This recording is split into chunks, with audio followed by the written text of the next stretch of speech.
तो भाइयों फिर से आ गया बॉडी बिल्डिंग के इंटरेस्टिंग अपडेट्स लेके। तो वीडियो को शुरू करने से पहले जल्दी से वीडियो को एक लाइक कर दीजिए, और अगर आप अपने भाई के चैनल पर नए हैं तो जल्दी से चैनल को सब्सक्राइब कर दीजिए ऐसे रेगुलर फिटनेस और बॉडी बिल्डिंग अपडेट्स के लिए। अब भाई आज के वीडियो की शुरुआत करते हैं हमारे रेनिंग आर्नोल्ड क्लासिक ओहायो के चैंपियन सैमसन दादा के अपडेट से। एंड इसी शो के रिगार्डिंग इन्होंने भी अपना एक 6 वीक्स आउट का फिजिक अपडेट भी पोस्ट किया है।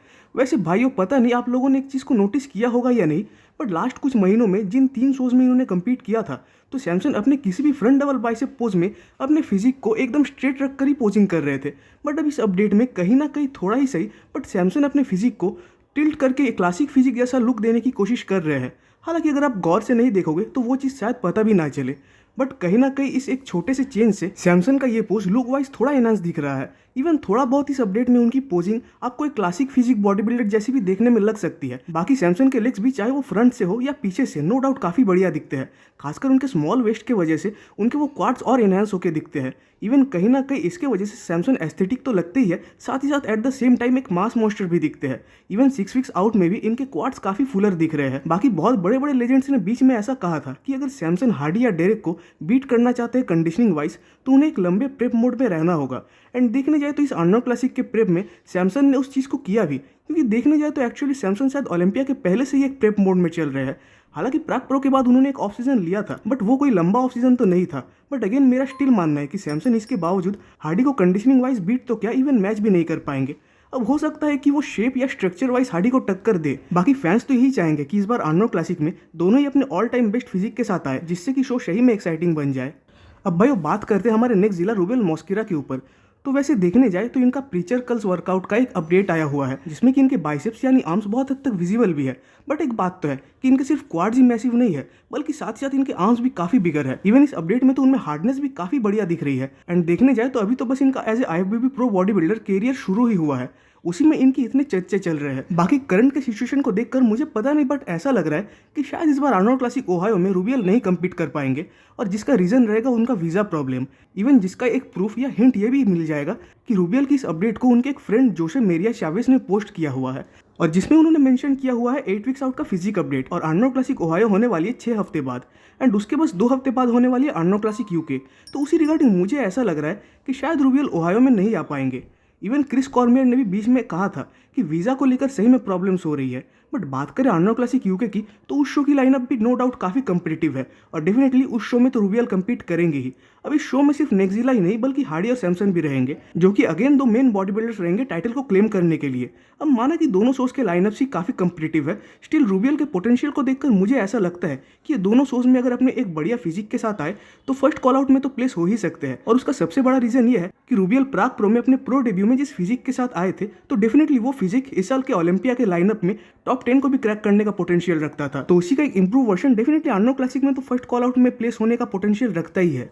अब भाई अगले अपडेट की तरफ बढ़ने से पहले आप सबसे मेरा एक रिक्वेस्ट है कि अगर आप सबको मेरा ये रेगुलर कंटेंट अच्छा लगता है, तो जिससे कि आपके भाई को सपोर्ट मिल सके, तो प्लीज़ इस चैनल को एक सब्सक्राइब कर दीजिएगा। अब भाई बात करते हैं एक छोटे से टॉपिक पे, जहाँ की हाल ही में शायद किसी एक्सपो में हमारे 4 टाइम्स मिस्टर ओलंपिया जे कटलर, हमारे करंट मिस्टर ओलंपिया डेरिक लैंसफोर्ड और करंट में बॉडी बिल्डिंग इंडस्ट्री के सबसे बड़े कोच हैनी रैम्बोर्ट एक साथ देखे गए। वैसे भाई इस चीज़ को तो आप सब जानते ही है कि हैनी ने इन दोनों को ही ट्रेन किया है, और दोनों ही हैनी के गाइडेंस में अलग अलग रिकॉर्ड्स को होल्ड करते हैं। जहाँ की डेरेक हैनी के गाइडेंस में 212 और ओपन डिवीजन दोनों बॉडी बिल्डिंग कैटेगरीज में मिस्टर ओलंपिया बने हैं। वहीं जे कटलर जब अपने ओलंपिया टाइटल को हार गए थे 2008 में डेक्स्टर जैक्सन के अगेंस्ट, तो 2009 में जब फिर से उन्होंने अपना टाइटल रिक्लेम किया था, तो उस ईयर वो हैनी के अंडर ही ट्रेनिंग कर रहे थे। इवन उसी ईयर पहला ईयर था जब वो हैनी के अंडर ट्रेनिंग करने गए थे। तो डेफिनेटली हैनी रैम्बोर्ट एक ओलंपिया मेकर तो है ही, साथ साथ एक लेजेंड भी। अब भाई बात करते हैं जॉन डेलारोसा के ऊपर। तो फिलहाल इनके भी फिजिक अपडेट्स आए हुए हैं, एंड डेफिनेटली जॉन भी उन बॉडी बिल्डर्स में से है जो कि आर्नोल्ड क्लासिक ओहायो और यूके दोनों शोज में कम्पीट करेंगे। वैसे करंट में जॉन और उनके कोच पैट्रिक टूअर उनके 6 वीक्स आउट के फिजिक अपडेट से काफ़ी सेटिस्फाइड है, एंड मेरे अकॉर्डिंग उनको सेटिस्फाइड होना भी चाहिए, क्योंकि इस बार तो इनके पास एक काफ़ी लंबा टाइम था, वो भी पूरा प्लान्ड।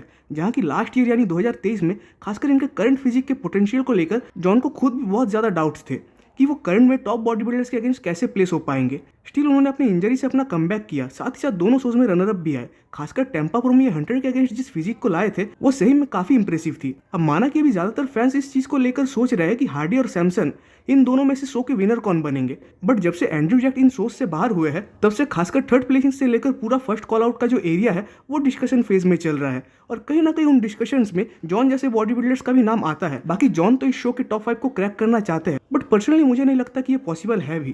अब भाई बात करते हैं जेम्स हॉलिंगसेट के ऊपर, तो इनके तरफ से ये एक स्टोरी मुझे काफ़ी इंटरेस्टिंग लगी, जहाँ की चीट मील्स ले रहे थे, जहाँ की आइसक्रीम के साथ साथ कुछ दूसरे जंक फूड्स को भी इंटेक कर रहे थे। हालांकि इनका ऐसा कहना भी था कि एक बार जब ये अपने लोएस्ट बॉडी वेट को हिट कर लेंगे तो डेफिनेटली वो थोड़े जंक फूड्स को तो लेंगे ही, एंड वो चीज़ इन्होंने किया भी। एंड माना भी 6 हफ्तों का टाइम है, स्टिल ये काफ़ी ज़्यादा हार्ड और ग्रेनी दिख रहे हैं।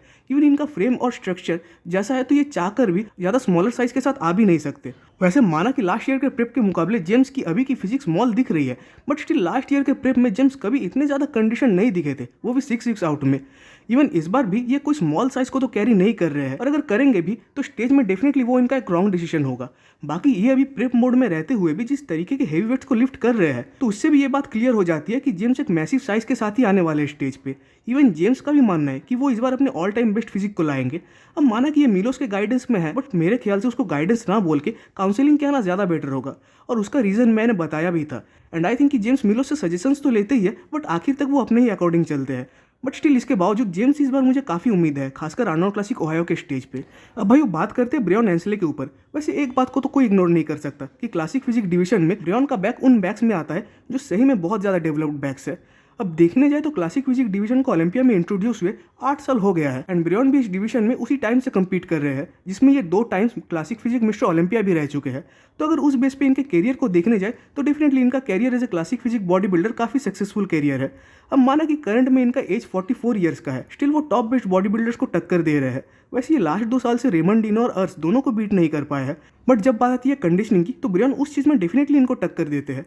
बाकी हो सकता है कि इस बार ब्रेयन आर्नोल्ड क्लासिक के स्टेज पे ओलंपिया से भी एक बेटर फिजिक के साथ आए, क्योंकि ओलंपिया में तो पहले इस साल ये 212 डिवीजन में कम्पीट करने के रिगार्डिंग प्लान्स रखे थे, एंड उसी के अकॉर्डिंग ट्रेनिंग भी कर रहे थे। बट लास्ट मोमेंट में जाके इन्होंने डिसाइड किया कि ये क्लासिक फिजिक में ही कम्पीट करेंगे, तो उस कंपैरिजन में आर्नोल्ड क्लासिक में तो इनके पास पहले से ही एक प्लान टाइम था।